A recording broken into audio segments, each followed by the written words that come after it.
ಜೀವನಿತ್ಯ ಅನ್ನೋದನ್ನ ಹೇಳಾಯಿತು. ಆ ಜೀವನ ನಿತ್ಯತ್ವ ಸ್ವಾಭಾವಿಕ, ಪರಮಾತ್ಮ ಅಧೀನ ಅಲ್ಲ. ಈಗ ಹೇಳ್ತಾ ಇದ್ದಾನೆ ಕೃಷ್ಣ. ಇದುವರೆಗೆ ಹೇಳಿದ ಭಗವಂತನ ಅವನೇ ಸ್ವತಂತ್ರ, ಎಲ್ಲವೂ ಅವನ ಅಧೀನ ಅಂತ ಈಗ ಹೇಳಿದ. ಪರಸ್ಪರ ವಿರೋಧ ಬಂತು.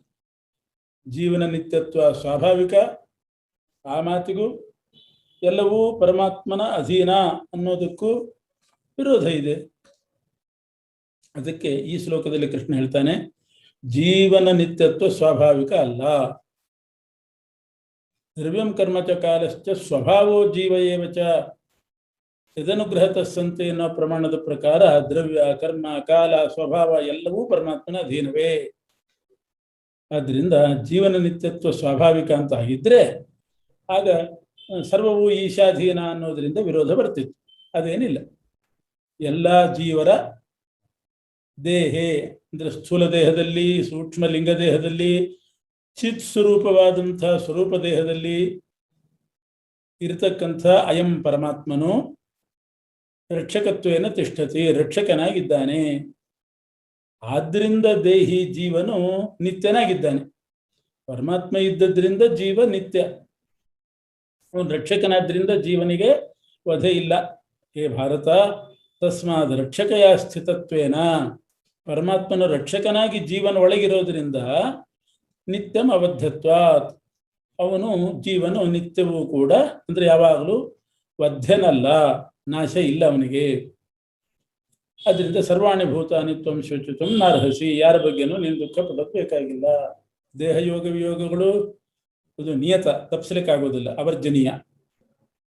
ಆತ್ಮ ಈಶ್ವರನ ಪ್ರತಿಬಿಂಬ, ಆದ್ರಿಂದ ಬಿಂಬನಾಶಾದಿ ನಿಮಿತ್ತಕವಾಗಿಯೂ ಜೀವನಿಗೆ ನಾಶ ಇಲ್ಲ.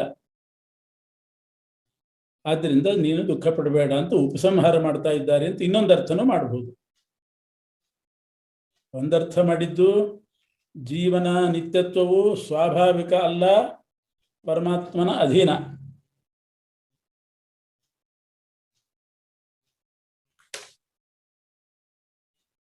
ಎಲ್ಲ ಜೀವರ ಸ್ಥೂಲ ದೇಹ, ಲಿಂಗ ದೇಹದಲ್ಲೆಲ್ಲ ಪರಮಾತ್ಮ ರಕ್ಷಕನಿದ್ದಾನೆ, ಆದ್ರಿಂದ ಅವನಿಗೆ ನಾಶ ಇಲ್ಲ ಅಂತ ಒಂದು. ಇನ್ನೊಂದರ್ಥ ಯಾವ ತಸ್ಮಾತ್, ಒಂದರ್ಥ ರಕ್ಷಕತೆಯ ಸ್ಥಿತನಾದ್ದರಿಂದ, ರಕ್ಷಕನಾಗಿ ಪರಮಾತ್ಮ ಇದ್ದದ್ರಿಂದ ಜೀವನು ಅವಧ್ಯನಾದ್ದರಿಂದ ದುಃಖ ಪಡಬೇಡ ಅಂತ ಒಂದು. ಇನ್ನೊಂದು ದೇಹಯೋಗ ವಿಯೋಗಗಳು ನಿಯತಾದ್ರಿಂದ, ಜೀವ ಪ್ರತಿಬಿಂಬನಾದ್ರಿಂದ ಬಿಂಬನಾಶಾದಿ ನಿಮಿತ್ತಕ ನಾಶ ಇಲ್ಲದೆ ಇರೋದ್ರಿಂದ ದುಃಖ ಪಡಬೇಡ ಅಂತ. ತಸ್ಮಾತ್ ಸರ್ವಾಣಿ ಭೂತಾನಿ ನ ತ್ವಂ ಶೋಚಿತುಮರ್ಹಸಿ ಅನ್ನೋದಕ್ಕೆ ಎರಡರ್ಥ. ದೇಹಿ ನಿತ್ಯಂ ಅವಧ್ಯೋಯಂ ಪೂರ್ವಾರ್ಧಕ್ಕೆ ಒಂದೇ ಅರ್ಥ, ಪರಮಾತ್ಮ ರಕ್ಷಕನಾಗಿದ್ದರಿಂದ ಅಂತ. ಭಗವಂತನ ಪ್ರತಿಬಿಂಬ ಆದ ಕೂಡಲೇ ನಾಶ ಯಾಕಾಗಬಾರದು ಅಂದ್ರೆ ಅತಿ ಸಮರ್ಥೋ ಭಗವಾನ್, ಪರಮಾತ್ಮ ಅತ್ಯಂತ ಸಮರ್ಥನಾಗಿದ್ದಾನೆ. ಅವನ ಸಾಮರ್ಥ್ಯ, ಆದ್ದರಿಂದ ಅವನ ಸಾಮರ್ಥ್ಯವನ್ನ ಹಿಂದೆ ಹೇಳಿದ್ದಾರೆ. ಹಿಂದೆ ಪರಮಾತ್ಮನ ಸ್ವರೂಪ ಆದ ಕೂಡಲೇ ನಾಶ ಯಾಕಾಗೋದಿಲ್ಲ ಅಂತಂದ್ರೆ ಪರಮಾತ್ಮ ಸಮರ್ಥ, ಅವನಿಗೆ ನಾಶ ಇಲ್ಲ, ಅವನಿಗೆ ಸದೃಶನಾದ ಜೀವನಿಗೂ ನಾಶ ಇಲ್ಲ ಅಂತ ಹೇಳಿ ಅದನ್ನು ಉಪಸಂಹಾರ ಮಾಡಲಿಕ್ಕೆ ಉಪಯುಕ್ತ ಆಯಿತು ಹಿಂದೆ ಹೇಳಿದ್ದು. ಪರಮಾತ್ಮ ಅತಿ ಸಮರ್ಥ ಅಂತ. ಇನ್ನು ನಾಶ ಆಗ್ತಾನೆ ಅನ್ನೋ ವಿಚಾರ ಮುಗಿತು. ಅರ್ಜುನ ಹಿಂದೆ ಏನು ಪ್ರಶ್ನೆ ಮಾಡಿದ್ದ ಅಂದ್ರೆ, ನನ್ನ ಮೈಯಲ್ಲಿ ನಡುಕ ಉಂಟಾಗಿದೆ, ರೋಮಾಂಚ ಆಗ್ತಾ ಇದೆ, ಆದ್ರಿಂದ ಯುದ್ಧ ಮಾಡಲ್ಲ ಅಂತ. ಅದಕ್ಕೆ ಉತ್ತರ ಕೊಡ್ಬೇಕು. ಸ್ವಧರ್ಮಮಪಿ ಚಾವೇಕ್ಷ, ನಿನ್ನ ಧರ್ಮ ಏನು ಅಂತ ನೀನು ಗಮನಿಸು. ಕ್ಷತ್ರಿಯ ನೀನು, ನಿನ್ನ ಧರ್ಮ ಏನು ಅಂತ ಗಮನಿಸಿದ್ರೆ ಅವಾಗ ಯಾಕೆ ನಡುಕ ಉಂಟಾಗುತ್ತೆ, ಮೈಯಲ್ಲಿ ಕಂಪನ ಆಗೋದಿಲ್ಲ. ಅಥವಾ ಇನ್ನೊಂದು ರೀತಿ ಇಟ್ಕೋಬಹುದು, ಆತ್ಮನಿತ್ಯ ಆದ್ರಿಂದ ಶೋಕ ಪಡಬೇಡ ಅಂತ ಮಾತ್ರ ಅಲ್ಲ, ಸ್ವಧರ್ಮಮಪಿ ಚಾವೇಕ್ಷ, ನಿನ್ನ ಧರ್ಮವನ್ನೂ ನೋಡು. ಅಂದ್ರೆ ಆತ್ಮ ಅವಿನಾಶಾದ್ರಿಂದ ಆತ್ಮನಿಗೆ ನಾಶ ಇಲ್ಲಾದ್ರಿಂದ ನಡುಗಬೇಡ ಅಂತ ಇಷ್ಟೇ ಅಲ್ಲ, ಸ್ವಧರ್ಮ ಮುಖ್ಯ. ಧರ್ಮವನ್ನ ಗಮನಿಸಿದ್ರು ನಿನ್ನಲ್ಲಿ ನಡುಕ ಉಂಟಾಗಬಾರದು. ನಾಶ ಇಲ್ಲಾದ್ರಿಂದಲೂ ನಡುಕ ಬರಬಾರ್ದು, ಜೀವನಿಗೆ ನಾಶ ಇಲ್ಲಾದ್ರಿಂದಲೂ ಭಯ ನಡುಕ ಬರ್ಕೂಡುದು. ಮತ್ತು ಧರ್ಮವನ್ನ ನೀನು ಗಮನಿಸಿದಾಗಲೂ ನಡುಕ ಬರಬಾರ್ದು. ಧರ್ಮ ಮಾಡ್ಲಿಕ್ಕೆ ಯಾರಾದ್ರೂ ನಡುಗ್ತಾರ? ಹೀಗೆರಡು ಅರ್ಥ. ಇನ್ನು ಯಚ್ಚೋಕ್ತಂ ನಚ ಶ್ರೇಯೋನ ಪಶ್ಯಾಮಿ ಹತ್ವಾ ಸ್ವಜನಮಾಹವೇ ಇತಿ. ಅಲ್ಲ, ಸ್ವಜನರನ್ನ ಬಂಧು ಜನರನ್ನ ಕೊಂದ್ರೆ ನಂಗೇನು ಶ್ರೇಯಸ್ಸಾಗುತ್ತೆ ಅಂತ ಅದು ಬೇರೆ ಕೇಳಿದ್ವಿ. ಧರ್ಮ್ಯಾತ್ ಯುದ್ಧ ಅಂತಂದ್ರೆ ಪರಲೋಕ ಸುಖಕ್ಕೆ ಹೇತುವಾದದ್ದು ಧರ್ಮ, ಅದು ಅಂಥ ಸುಖಕ್ಕೆ ಜನಕವಾದದ್ದು ಈ ಯುದ್ಧ. ಅದೇ ಶ್ರೇಯಸ್ಸು, ಕ್ಷತ್ರಿಯರಿಗೆ ಅದೇ ಶ್ರೇಯಸ್ಸು. ಪರಲೋಕ ಸುಖಕ್ಕೆ ಕಾರಣವಾದಂಥ ಧರ್ಮ ಸಂಬಂಧಿ ಧರ್ಮವನ್ನ ಹುಟ್ಟಿಸುವಂತಹದ್ದೇ ಯುದ್ಧ. ಧರ್ಮದಿಂದ ಯುದ್ಧ, ಇದು ಯುದ್ಧದಿಂದ ಧರ್ಮ, ಧರ್ಮದಿಂದ ಪರಲೋಕ ಸುಖ, ಇದೇ ಶ್ರೇಯಸ್ಸು. ಅಥವಾ ಧರ್ಮ ಅನ್ನೋದಕ್ಕೆ ಇನ್ನೊಂದು ಅರ್ಥ ಮಾಡಬಹುದು. ಧರ್ಮ ಅಂದ್ರೆ ಪರಮಾತ್ಮ, ಜಗತ್ತಿಗೆ ಧಾರಕನಾದ್ರಿಂದ ಧರ್ಮ ಅಂದ್ರೆ ಪರಮಾತ್ಮ. ತದ್ ಪೂಜಾ ರೂಪವಾದದ್ದು ಧರ್ಮ್ಯ. ಯುದ್ಧ ಅನ್ನೋದು ಪರಮಾತ್ಮನ ಪೂಜಾ ರೂಪ. ಪೂಜೆಗಿಂತ ಬೇರೆ ಶ್ರೇಯಸ್ಸೇನಿದೆ? ಆದ್ದರಿಂದ ಶ್ರೇಯಸ್ಸೇ ಇಲ್ಲ ನನಗೆ, ಯುದ್ಧ ಮಾಡಿ ಶ್ರೇಯಸ್ಸೇ ಇಲ್ಲ ಅಂತ ನೀನು ಶಂಕ ಮಾಡಬೇಡ. ತಾನಾಗಿ ದೊಡ್ಡ ಶ್ರೇಯಸ್ಸು ನಿನಗೆ ಬಂದು ಒದಗಿದೆ. ಆವಾಗ ಯಾಕೆ ನಡುಗಬೇಕು? ನೀನು ನಡುಕ ಯಾಕೆ ಬರಬೇಕು? ಅಪ್ರಯತ್ನದಿಂದ ನೀನು ಕ್ಷತ್ರಿಯನಾಗಿ ಹುಟ್ಟಿದ್ದಿ. ಆ ಅಪ್ರಯತ್ನದಿಂದಲೇ, ಯಾವ ಪ್ರಯತ್ನ ಇಲ್ಲದೆ ಕ್ಷತ್ರಿಯನಾಗಿ ಹುಟ್ಟಿದ್ದಿ. ಯಾವ ಪ್ರಯತ್ನ ಇಲ್ಲದೇನೆ ನಿನಗೆ ಯುದ್ಧ ಬಂದು ಒದಗಿದೆ, ಸ್ವರ್ಗದ ಬಾಗಿಲು ತೆಗೆದಾಗೆ. ಇಂಥ ಪ್ರಸಂಗದಲ್ಲಿ ವಿಕಂಪನ ಸರಿಯಲ್ಲ. ಎದೃಚ್ಛಯ ಅಂದ್ರೆ ಏನು? ಎದೃಚ್ಛಾ ಹಿ ತದಿಚ್ಛಾ ಸ್ಯಾತ್. ಎದೃಚ್ಛಯ ನಿನಗೆ ಕ್ಷತ್ರಿಯ ಜನ್ಮ ಬಂದು ಯುದ್ಧ ಒದಗಿದೆ ಅಂದ್ರೆ ಪರಮಾತ್ಮನ ಇಚ್ಛೆಯಿಂದ ಅಂತ ಅರ್ಥ.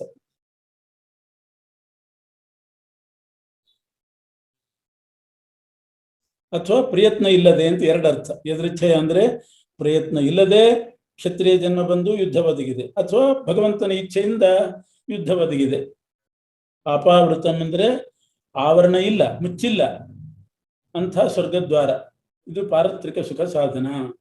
ಇಂಥ ಸ್ವಧರ್ಮ ರೂಪವಾದ ಭಗವತ್ ಪೂಜಾ ರೂಪವಾದ ಯುದ್ಧವನ್ನ ಸುಖಹೇತುವಾದ ಪುಣ್ಯವಂತರಾದ ಕ್ಷತ್ರಿಯರು ಮಾತ್ರ ಪಡಿತಾರೆ. ಎಲ್ರಿಗೂ ಈ ಭಾಗ್ಯ ಒದಗಿ ಬರೋದಿಲ್ಲ. ಇಂಥ ಧರ್ಮ ಯುದ್ಧದ ಭಾಗ್ಯ, ಕ್ಷತ್ರಿಯ ಜನ್ಮ ಯಾವುದೋ ಜನ್ಮದ ಸುಖ ಹೇತುವಾದ ಪುಣ್ಯದ ಬಲದಿಂದ ನಿಂಗೆ ಬಂದಿದೆ ಅಂತ ಅರ್ಥ. ಇಂಥ ಯುದ್ಧವನ್ನ ಯಾವ ಕ್ಷತ್ರಿಯರು ಹೊಂದುತ್ತಾರೋ ಅವರು ಸುಖಿಗಳು, ಹಾಗೂ ಅರ್ಥ ಮಾಡ್ಬೋದು. ಸುಖಿನಃ ಅನ್ನೋದಕ್ಕೆ ಸುಖಹೇತು ಪುಣ್ಯವಂತರು ಇಂಥ ಭಾಗ್ಯವನ್ನ ಪಡಿತಾರೆ ಅಂತ ಒಂದರ್ಥ. ಇಂಥ ಭಾಗ್ಯ ಪಡೆದವರು ಸುಖಿಗಳಾಗ್ತಾರೆ ಅಂತ ಇನ್ನೊಂದರ್ಥ. ಬಂಧುಗಳನ್ನು ಕೊಂದು ನಮಗೇನು ಸುಖ ಅನ್ನೋದನ್ನ ಪ್ರಶ್ನೆ ಮಾಡಬೇಡ. ಇನ್ನು ಯುದ್ಧ ಮಾಡದೇ ಇದ್ರೆ ಅನರ್ಥ ಪ್ರಾಪ್ತಿಯೇ ಆಗ್ತದೆ ಅಂತ ಹೇಳಿ ಯುದ್ಧ ಮಾಡು ಅಂತ ತೋರಿಸ್ತಾ ಇದ್ದಾನೆ, ಹೇಳ್ತಾ ಇದ್ದಾನೆ ಕೃಷ್ಣ 4 ಶ್ಲೋಕದಿಂದ. ಅಥ ಚೇತ್, ಒಂದು ವೇಳೆ ಯದೃಚ್ಛಯ ಪ್ರಯತ್ನ ಇಲ್ಲದೆ ಅಥವಾ ಪರಮಾತ್ಮನ ಇಚ್ಛೆಯಿಂದ ಪರಲೋಕದ ಸುಖಕ್ಕೆ ಕಾರಣವಾಗಿ ಬಂದಂಥ ಯುದ್ಧವನ್ನ, ಧರ್ಮ ಸಾಧನವಾದ ಯುದ್ಧವನ್ನ, ಇಮಂ ಸಂಗ್ರಾಮಂ, ಈ ಯುದ್ಧವನ್ನ ನಕರಿಷ್ಯಸಿ ನಕುರ್ಯಾಹ, ಒಂದು ವೇಳೆ ನೀವು ಮಾಡದೇ ಇದ್ರೆ ಸ್ವಧರ್ಮಭೂತವಾದ ಯುದ್ಧವನ್ನ ಮಾಡಿಲ್ಲ ಅಂತ ಹೇಳಿ ಧರ್ಮಹಾನಿ ಕೀರ್ತಿ ಹಾನಿ ಆಗ್ತದೆ. ಬರೇ ಧರ್ಮಹಾನಿ ಕೀರ್ತಿ ಹಾನಿ ಮಾತ್ರ ಅಲ್ಲ, ವಿಹಿತವಾದ ಧರ್ಮ ಮಾಡಿಲ್ಲ ಅಂತ ಹೇಳಿ ಪಾಪವೂ ಬರ್ತದೆ. ಅಪಿಚ ಅಕೀರ್ತಿಂ ಅಂದ್ರೆ ಅಪಕೀರ್ತಿಯನ್ನು ಹೊಂದತಿ. ಅದು ಏನು? ಅವ್ಯಯಾಂ, ಶಾಶ್ವತವಾದ ಅಪಕೀರ್ತಿ. ಆಗ್ಲಿ, ಅಪಕೀರ್ತಿ ಬರಲಿ. ಅಸ್ತು ಕೋದೋಷ. ಅಪಕೀರ್ತಿ ಬಂದ್ರೇನಾಯ್ತು ಅಂತಂದ್ರೆ ಸಂಭಾವಿತಸ್ಯ ಅಂದ್ರೆ ಲೋಕದಲ್ಲಿ ಬಹುಮತನಾದವನಿಗೆ, ಲೋಕದಲ್ಲಿ ಗೌರವಾಸ್ಪದನಾಗಿದ್ದಂಥವನಿಗೆ ಅಪಕೀರ್ತಿ ಬಂತು ಅಂದ್ರೆ ಮರಣಕ್ಕಿಂತಲೂ ಅತಿರಿಚ್ಯತೆ ಅಂದ್ರೆ ಅಧಿಕ ಭವತಿ. ಮರಣಕ್ಕಿಂತ ಹೆಚ್ಚಿಂದಾಗಿ ಬಿಡ್ತದೆ ಅದು ಅಪಕೀರ್ತಿ. ಅಲ್ಲ, ಅಪಕೀರ್ತಿಯಾಗಿ ಬರ್ತದೆ. ದಯಾಳು ಆದ್ರಿಂದ ಯುದ್ಧ ಬಿಟ್ಟು ಹೋದ ಅಂತ ಕೀರ್ತಿನೇ ಬರ್ತದೆ ಅಂತ ಇವನು.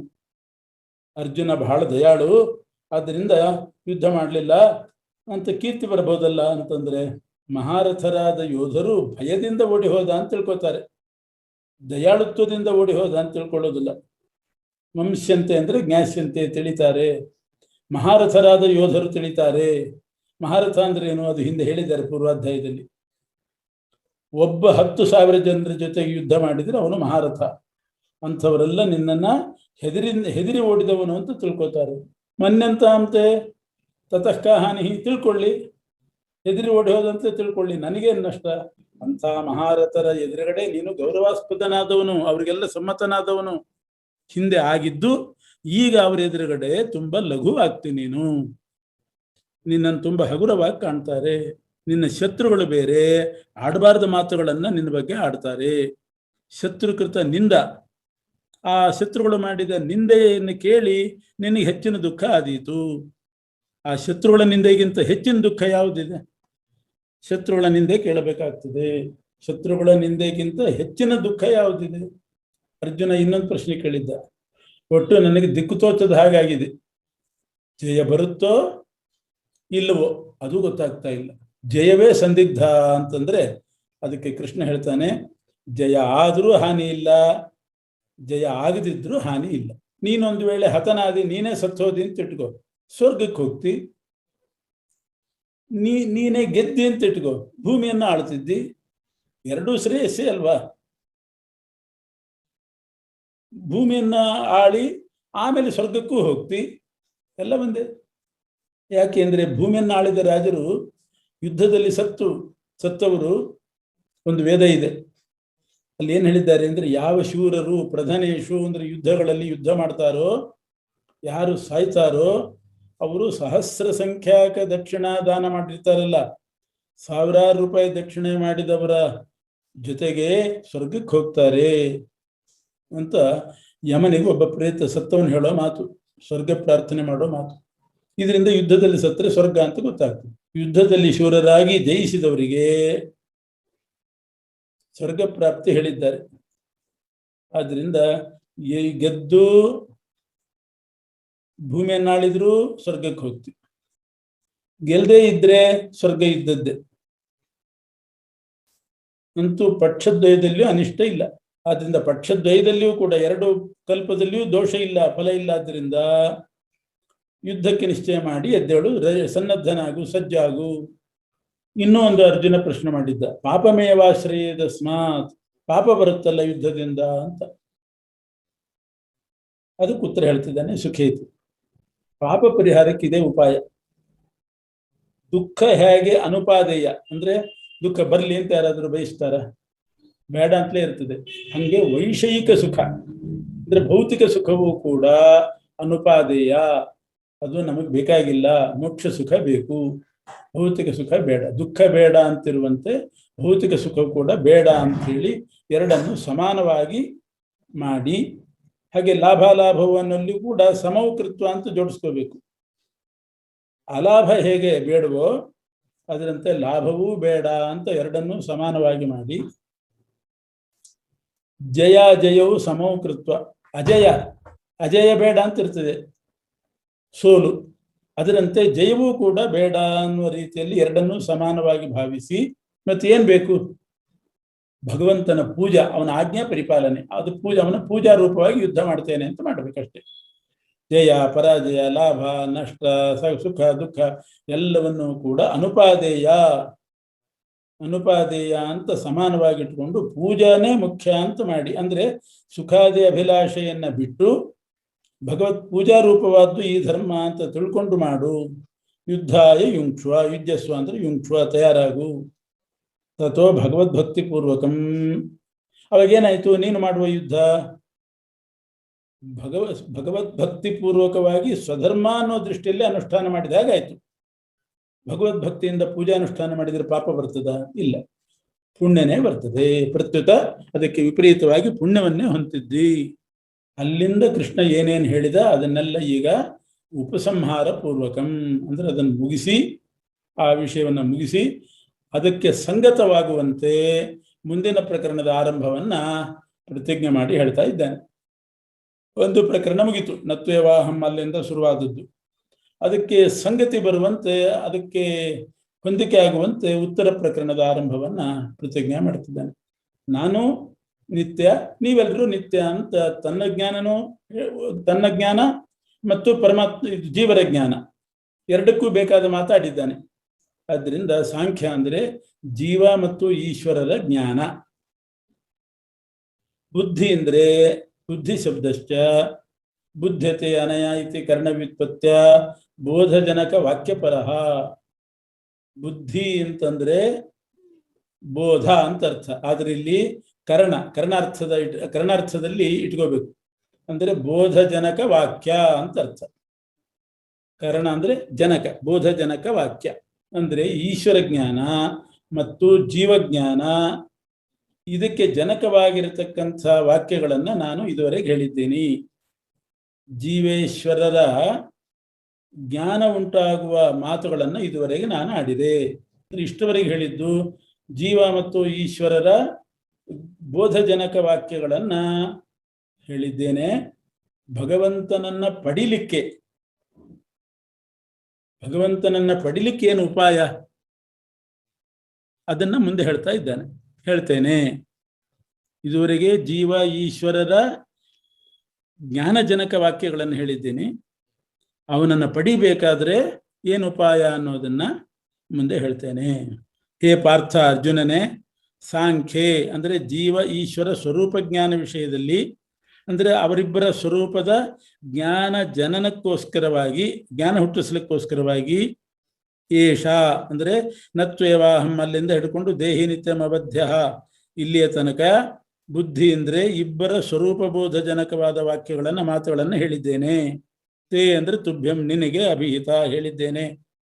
ಯೋಗೇತು ತಜ್ಞಾನ ಅಂದರೆ ಆ ಸಾಕ್ಷಾತ್ಕಾರ, ಪರಮಾತ್ಮನ ಸಾಕ್ಷಾತ್ಕಾರಕ್ಕೆ ಹೇತುವಾದ ಉಪಾಯ. ತಜ್ಞಾನ ಹೇತು ಉಪಾಯ ವಿಷಯೇತು ಅಂದರೆ ಆ ಪರಮಾತ್ಮನನ್ನ ಸಾಕ್ಷಾತ್ಕಾರ ಮಾಡಿಕೊಳ್ಳಿಕ್ಕೆ ಏನು ಸಾಧನ ಮಾಡಬೇಕು, ಆ ಸಾಧನ ಜ್ಞಾನಕ್ಕೋಸ್ಕರವಾಗಿ ಸಾಧನಾನುಷ್ಠಾನ ಏನು ಮಾಡಬೇಕು ಅನ್ನೋದಕ್ಕೆ ಮುಂದಿನ ಮಾತು ಹೇಳ್ತೇನೆ. 6ನೇ ಅಧ್ಯಾಯ ಮುಗಿಯೋ ತನಕ ಪರಮಾತ್ಮನ ಸಾಕ್ಷಾತ್ಕಾರಕ್ಕೆ ಸಾಧನ ಯಾವುದು, ಏನು ಅನುಷ್ಠಾನ ಮಾಡಬೇಕು, ಅದರ ಬಗ್ಗೆ ಮಾತುಗಳನ್ನು ಮುಂದೆ ಹೇಳ್ತೇನೆ. ಇದುವರೆಗೆ ಜೀವ ಈಶ್ವರರ ಆ ತತ್ವದ ಸ್ವರೂಪ ಜ್ಞಾನಕ್ಕೆ ಏನು ಬೇಕು ಆ ಮಾತುಗಳನ್ನು ಹೇಳಿದೆ. ಅವರು ನಿತ್ಯ, ಅನಾದಿ, ಜೀವ ಪ್ರತಿಬಿಂಬನಾಗಿದ್ದಾನೆ, ಪರಮಾತ್ಮ ಸ್ವತಂತ್ರನಾಗಿದ್ದಾನೆ, ಇದೆಲ್ಲ ಜ್ಞಾನಜನಕ ಮಾತುಗಳನ್ನು ಆಡಿದ್ದೀನಿ. ಅವನ ಸಾಕ್ಷಾತ್ಕಾರ ಆಗಲಿಕ್ಕೆ ಬೇಕಾದಂಥ ಅಂದರೆ ಯೋಗ ಅಂದರೆ ಅವನನ್ನು ಹೊಂದಲಿಕ್ಕೆ ಬೇಕಾದ್ದು ಸಾಕ್ಷಾತ್ಕಾರ.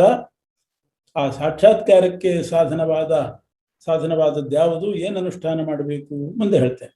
ಶೃಣು ಕೇಳು, ಹೇಳಿಬಿಟ್ರೆ ಸಾಕು, ಕೇಳಿಸ್ತದೆ. ನಾನೀಗ ಹೇಳ್ತೀನಿ ಕೇಳು ಅಂತ ಪ್ರತ್ಯೇಕ ಹೇಳ್ತಾರೆ ಯಾರಾದರೂ? ಯಾವಾಗ ಬಂದ್ರಿ ಅಂತಂದ್ರೆ ಈಗ ಹೇಳ್ತೀನಿ ಕೇಳು ಅಂತ ಹೇಳೋದಿಲ್ಲ. ಯಾವಾಗ ಬಂದೆ ಅಂದ್ರೆ ನಿನ್ನೆ ಬಂದೆ, ಮೊನ್ನೆ ಬಂದೆ ಅಂತ ಅಷ್ಟೇ ಹೇಳ್ತಾರೆ. ಹೇಳಿದ್ರೆ ಸಾಕು, ಕೇಳಿಸ್ತದೆ.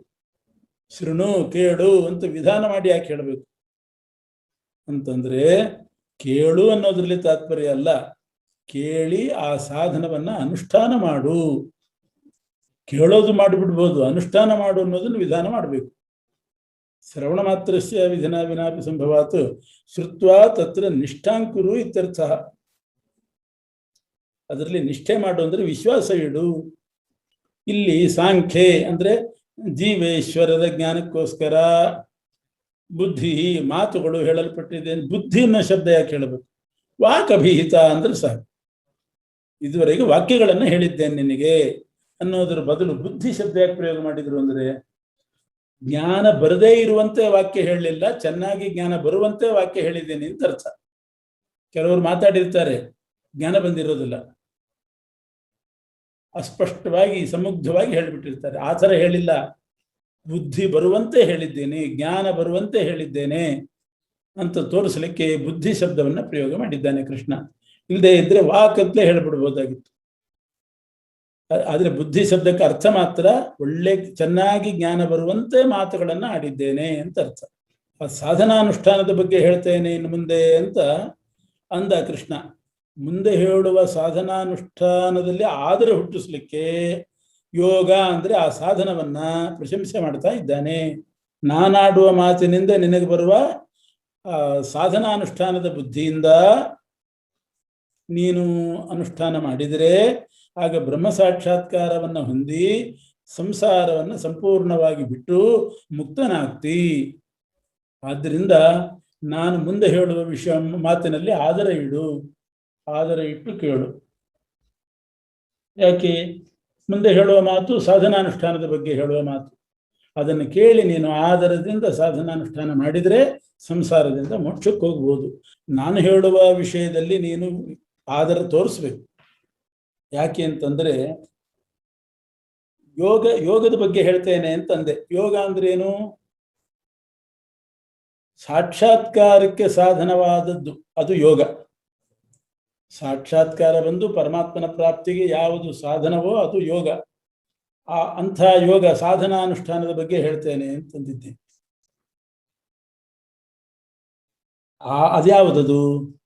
ಸಾಕ್ಷಾತ್ಕಾರ ಆಗಿ ಮೋಕ್ಷ ಆಗಲಿಕ್ಕೆ ಬೇಕಾದಂಥ ಉಪಾಯ ಅಂದ್ರೆ ಯಾವುದು? ನಿಷ್ಕಾಮ ಕರ್ಮ. ಅದ್ರ ಬಗ್ಗೆ ಹೇಳ್ತೇನೆ ಮುಂದೆ ಅಂತ ಅರ್ಥ. ನಿಷ್ಕಾಮ ವಿಷ್ಣುವಾರಾಧನ ರೂಪ ಕರ್ಮ ವಿಷಯೇ ಯೋಗೇತ್ಯುಮಾಂಸೃಣು ಅಂತಂದ್ರೆ ಮೋಕ್ಷ ಸಾಧನವಾದ, ಸಾಕ್ಷಾತ್ಕಾರ ಸಾಧನವಾದಂಥ ನಿಷ್ಕಾಮವಾಗಿ ವಿಷ್ಣುವಿನ ಆರಾಧನ ರೂಪವಾದ ಕರ್ಮ, ಅದ್ರ ಬಗ್ಗೆ ಹೇಳ್ತೇನೆ ಅಂತ. ಯಾಕೆ ಅಂತಂದ್ರೆ ಆ ನಿಷ್ಕಾಮವಾಗಿ ವಿಷ್ಣುವಾರಾಧನ ರೂಪ ಕರ್ಮ ಮಾಡಿದರೆ ಅಭಿಕ್ರಮಸ್ಯ ಉಪಕ್ರಮಸ್ಯ, ಅಭಿಕ್ರಮ ಅಂದ್ರೆ ಉಪಕ್ರಮ, ಪ್ರಾರಂಭ ಮಾಡಿದರೂ ಕೂಡ ಸಾಕು, ಆ ಮಾಡಿದಷ್ಟು ಅಂಶಕ್ಕೆ ನಾಶ ಇಲ್ಲ, ಅದು ವ್ಯರ್ಥ ಆಗೋದಿಲ್ಲ. ಉಪಕ್ರಮ ಮಾತ್ರಸ್ಯಾಪಿ ನಿಷ್ಫಲತಾ ನಾಸ್ತಿ, ಕೇವಲ ಶುರು ಮಾಡಿದರೂ ಸಾಕು, ಅದಕ್ಕೆ ನಿಷ್ಫಲತೆ ಇಲ್ಲ, ಅದು ವಿಫಲ ಆಗೋದಿಲ್ಲ, ಸಫಲನೇ ಆಗ್ತದೆ. ಯಾಕೆ ಅಂದ್ರೆ ಪ್ರಾರಂಭ ಮಾತ್ರ ಮಿಚ್ಛಾವ ವಿಷ್ಣು ಧರ್ಮೇನ ನಿಷ್ಫಲ. ವಿಷ್ಣು ಧರ್ಮದಲ್ಲಿ ಅಂದ್ರೆ ನಿಷ್ಕಾಮ ಕರ್ಮದಲ್ಲಿ, ನಿಷ್ಕಾಮ ಕರ್ಮ ಪ್ರಾರಂಭ ಮಾಡಿದರೂ ಸಾಕು, ಮಾಡ್ತೇನೆ ಅಂತ ಇಚ್ಛೆ ಪಟ್ಟರೂ ಸಾಕು, ಫಲ ಇದೆ ಅಂತ ಹೇಳಿದ್ದಾರೆ. ಶುರು ಮಾಡಿದ ವಿಷ್ಣು ಧರ್ಮ ಮಧ್ಯದಲ್ಲಿ ನಿಲ್ಲಿಸಿದರೂ ಕೂಡ, ಅಥವಾ ವಿಷ್ಣು ಧರ್ಮವತಃ ಅನ್ಯಧರ್ಮ ಅಕರಣೇವ, ವಿಷ್ಣು ಧರ್ಮ ಮಾಡುವಾಗ ಅನ್ಯ ಧರ್ಮ ಮಾಡಲಿಕ್ಕೆ ಆಗದೇ ಇದ್ದರೂ ಕೂಡ ವಿಷ್ಣು ಧರ್ಮದಲ್ಲಿ ತೊಡಗಿದಾಗ ಬೇರೆ ಧರ್ಮ ಕೆಲವು ನಿಂತು ಹೋಗ್ಬೋದು, ಆವಾಗಲೂ ಕೂಡ ಪ್ರತ್ಯವಾಯೋ ನವಿದ್ಯತೆ, ಪಾಪ ಬರೋದಿಲ್ಲ. ಆದ್ರಿಂದ ನೀನು ಆದರ ಮಾಡು, ಮುಂದೆ ಹೇಳೋ ವಿಷಯದಲ್ಲಿ ಅಂಥ ಸಾಧನಾನುಷ್ಠಾನ ಹೇಳ್ತಿದ್ದೀನಿ. ಆ ಸಾಧನಾನುಷ್ಠಾನ ಮಾಡಿದರೆ ಕೇವಲ ಪ್ರಾರಂಭ ಮಾಡಿದರೂ ಫಲ ಇದೆ, ಮಧ್ಯದಲ್ಲಿ ನಿಂತರೂ ಫಲ ಇದೆ, ಇದರಲ್ಲಿ ತೊಡಗಿದಾಗ ಬೇರೆದ್ದು ತಪ್ಪಿ ಹೋದರೂ ಫಲ ಇದೆ, ಅದರಿಂದ ಪಾಪನೂ ಇಲ್ಲ. ಅಸ್ಯ ಧರ್ಮಸ್ಯ, ಮುಂದೆ ಹೇಳೋ ಧರ್ಮ ಏನಿದೆ, ವಿಷ್ಣು ಪೂಜಾತ್ಮಕವಾದ ನಿಷ್ಕಾಮ ಕರ್ಮ, ಅದು ಸ್ವಲ್ಪ ಒಂದಂಶ ಮಾಡಿದರೂ ಸಾಕು, ಸಂಸಾರ ಭಯದಿಂದ ನಮ್ಮನ್ನ ರಕ್ಷಣೆ ಮಾಡುತ್ತದೆ. ಆದ್ರಿಂದ ಅದರಲ್ಲಿ ನಿಷ್ಠಾ ಮಾಡು. ಭಾಷ್ಯದಲ್ಲಿ ಏನು ಹೇಳಿದ್ದಾರೆ ಅಂದ್ರೆ, ಇದುವರೆಗೆ ಹೇಳಿದ್ದು ಜ್ಞಾನಂ ಹಿ ಜೈವ ಮುಕ್ತಂ. ಜೈವಂ ಅಂದ್ರೆ ಜೀವನ ವಿಷಯದಲ್ಲಿ ಏನ್ ತಿಳ್ಕೊಳ್ಬೇಕೋ ಆ ಜ್ಞಾನಕ್ಕೆ ಬೇಕಾದ ಮಾತು ಹೇಳಿದ್ದೇನೆ. ಜೀವನ ಜ್ಞಾನವನ್ನು ಉಂಟು ಮಾಡಿದ್ದೇನೆ ಇದರವರೆಗೆ. ಇನ್ನು ಮುಂದೆ ಬ್ರಹ್ಮಜ್ಞಾನೋಪಾಯವನ್ನು ಹೇಳ್ತೇನೆ ಅಂತ ಭಾಷ್ಯದಲ್ಲಿ ಹೇಳಿದ್ದಾರೆ. ಮುಂದೆ ಹೇಳೋದು ನಿವೃತ್ತ ಕರ್ಮಾನುಷ್ಠಾನದ ರೂಪವಾದ ಯೋಗವನ್ನ, ಅಂದ್ರೆ ನಿಷ್ಕಾಮ ಕರ್ಮ ಅನುಷ್ಠಾನ ರೂಪವಾದ ಯೋಗದ ಬಗ್ಗೆ ಮುಂದೆ ಹೇಳ್ತಾರೆ.